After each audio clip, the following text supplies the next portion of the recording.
Olá, amigos. Somos do Ministério Casa de Deus e hoje estamos dando continuidade a uma sequência de estudos bíblicos sobre o Reino de Deus. O nosso foco de estudo é sobre como identificar as características do Reino de Deus e se eu estou inserido nesse reino. Mas antes de tudo, o nosso ministério é voltado ao ensino e à oração.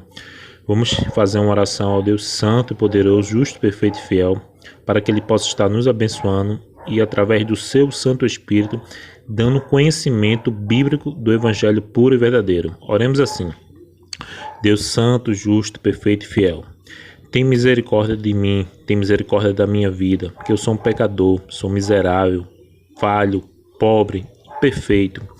Me ajuda, Senhor, nessa luta de trazer o verdadeiro Evangelho. Que foi para isso, Senhor, que Tu me chamasse a levar a palavra bíblica que liberta o oprimido, que liberta o cativo do pecado através da palavra de Jesus.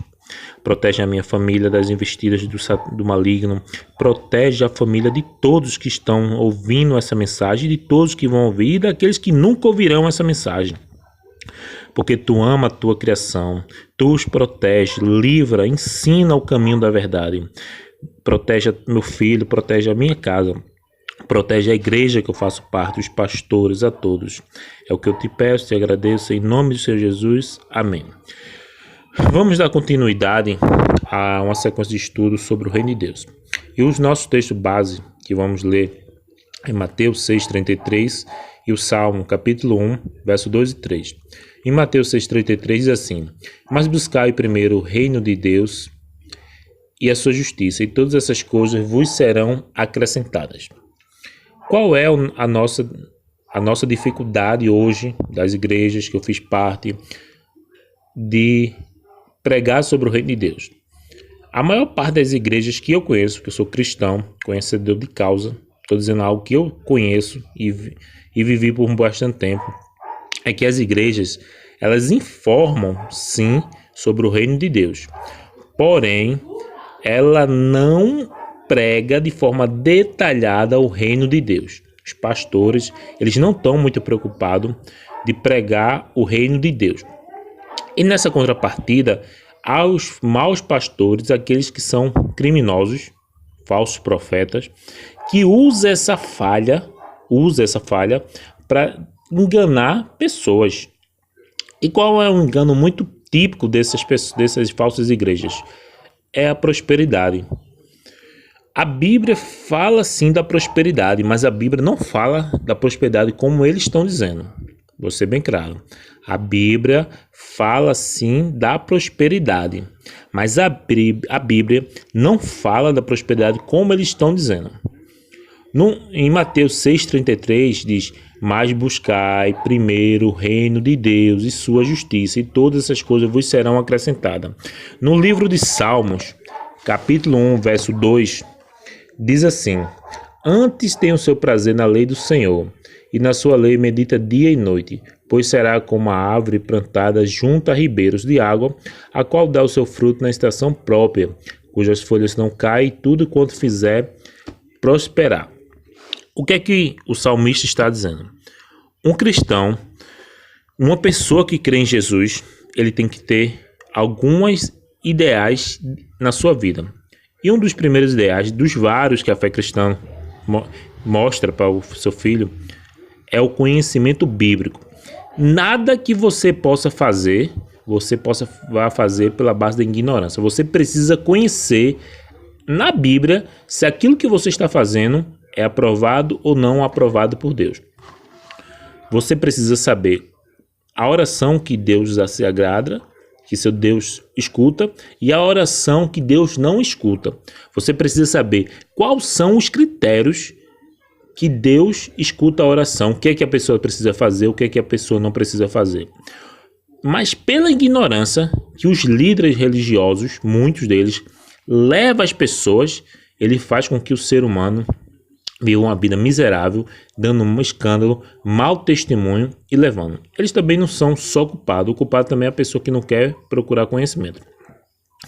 Então a Bíblia nos orienta a fazer esse tipo de coisa, o conhecimento. O principal objetivo desse áudio é mostrar às pessoas o que é o reino de Deus, e elas precisam buscar esses ideais. Porque se ela não buscar, ela vai ficar dando volta em círculo e vai achar que está vivendo o reino de Deus. A gente vai fazer uma descrição rápida, sem citação de versículos, porque seria muito grande e ficaria o áudio muito longo.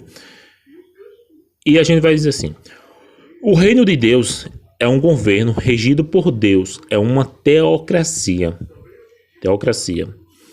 Porém, esse reino é regido por Deus mediante o seu Filho. O reino é de Deus, mas quem executa as ações, quem faz e desfaz, é Jesus Cristo. Eu já falei isso no áudio anterior. O caráter do reino de Deus. Quem está dentro do reino de Deus, ele tem que aprender a viver em justiça. Ele tem que deixar de ser uma pessoa injusta, porque pessoas injustas não podem habitar no reino de Deus. Ele tem que ter paz, ele tem que ter alegria, ele tem que ter o Espírito de Deus. Também essa pessoa é orientada por Deus a buscar o poder divino, porque um crente ele tem que ter poder espiritual, tem que ter dons do Espírito Santo. Ele tem que aprender a andar em verdade, ele tem que aprender a andar em santidade, ele tem que aprender a ser a luz. O que é a luz? Dar bom testemunho a respeito do Evangelho. Um cristão que anda dando mau testemunho, fazendo problema, fazendo erros, besteira mesmo, isso vai trazendo um escândalo ao nome de Deus. Ele tem que ter a vida eterna e pregar sobre a vida eterna. Tem que pregar sobre a salvação, o batismo no Espírito Santo, milagre e expulsão de demônio. Tem que falar da presença de Jesus e ter essa presença. Ele precisa pregar sobre os dons do Espírito Santo e o fruto do Espírito. A forma de entrada no reino. A primeira, como é que eu entro nesse reino? Eu entro através do arrependimento. Sem arrependimento, ninguém poderá entrar no reino de Deus.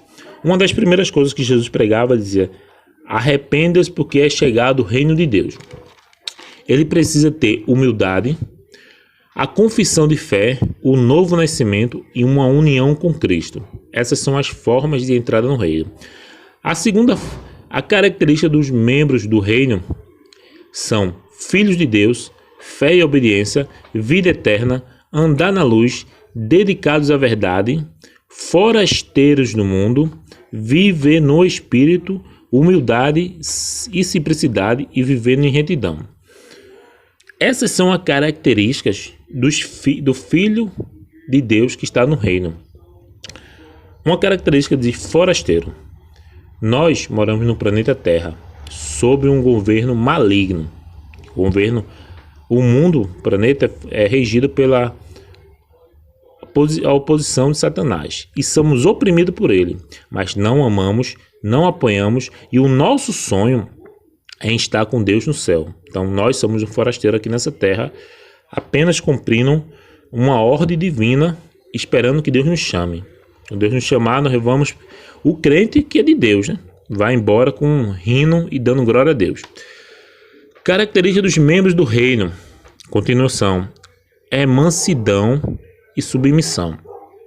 Quando você vê um crente que ele não é manso, ele é agressivo, ele é violento, ele não é submisso a Deus, às autoridades constituídas, você pode ter certeza que esse cristão ele não está dentro do reino de Deus.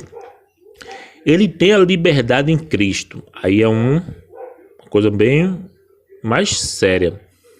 Ele não é proibido em fazer nada, mas como Paulo diz, nem todas as coisas me convêm, nem todas as coisas me edificam. Ele tem que ter a honestidade, tem que ser honesto. Não é possível uma pessoa estar no reino de Deus e viver em desonestidade. Ele tem que amar, ele tem que ter perdão, ele tem que aprender a perdoar. Eu falei num áudio anterior sobre o poder do perdão. Ele destrói o ódio e principalmente o rancor. Ele tem que ter uma fluência santificadora. Ele tem que chegar em um ambiente com o seu testemunho. As pessoas têm que sentir vontade de ser crente vendo ele. O testemunho dele, dizer, olha, fulano aí é crente, ele é um homem de Deus. Ele tem que ter pureza sexual e fidelidade conjugal. Há muitos cristãos que ele não têm a pureza sexual, eles são impuros E fidelidade conjugal, só a graça de Deus. Ele tem que ser generoso, tem que ter generosidade com o próximo, com a obra de Deus. Ele tem que saber ser santo, ele tem que ter conversas íntegras. Um cristão, ele não pode estar conversando besteira, falando pornografia. Ele herda o reino e os deveres dos membros do reino. Mas nesse reino, eu tenho deveres a cumprir. O primeiro dever é adorar somente a Deus. Esse é um dever que eu tenho. Então, nós que somos cristãos protestantes, não aceitamos adoração a ninguém. Ele tem que ter poder sobre o pecado e sobre Satanás. Deus dá poder para ele vencer o pecado e vencer Satanás. Ele trabalha pelo crescimento do reino de Deus e sua justiça. Ele não ama o mundo. Ele aguarda a volta de Cristo. Agora, poder e domínio na esfera pessoal, na esfera da família, na esfera da igreja e na área de negócios. E lutas entre o reino. O conflito entre Cristo e Satanás. Ele tem que saber que Cristo vem destruir Satanás, Cristo venceu a tentação, Cristo expulsou o demônio, todo o poder pertence eternamente a Cristo, liberdade aos pecados, doença através da cruz, vitória final pertence a Cristo. Então, quem anda no reino de Deus, ele tem que ter essa característica e precisa desenvolver. Então, quando a pessoa desenvolve essas características, entende, estuda na Bíblia e começa a pôr em prática, aí a promessa de Mateus 6:33 ela começa a se cumprir. Você vai ver muito cristão que ele não tem essa característica, ele não desenvolve essas características, por isso vive uma vida miserável. E como é que essa característica vai se desenvolver? Se você ler em Salmos capítulo 1, verso 2, ele diz que o prazer do Filho de Deus é meditar. Meditar é estudar na lei, dia, noite e manhã. Não tem hora para ele estudar a palavra de Deus. Vamos fazer uma oração, finalizando esse estudo, que Deus possa nos abençoar a todos. Deus santo, justo, perfeito e fiel, estenda a tua mão para a tua igreja, estenda a tua mão para teu povo e para aqueles que não te servem, que o teu Santo Espírito leve essa mensagem aos ouvidos, ao coração de todos aqueles que creem, que eles possam entender o evangelho do reino e entrar no reino de Deus, aceitar Jesus como o único suficiente Salvador e ser livre, ser absolvido da morte eterna, porque o Senhor não tem prazer em que ninguém seja condenado ao inferno, a condenação eterna. É o que eu te peço, te agradeço, em nome do Senhor Jesus. Amém.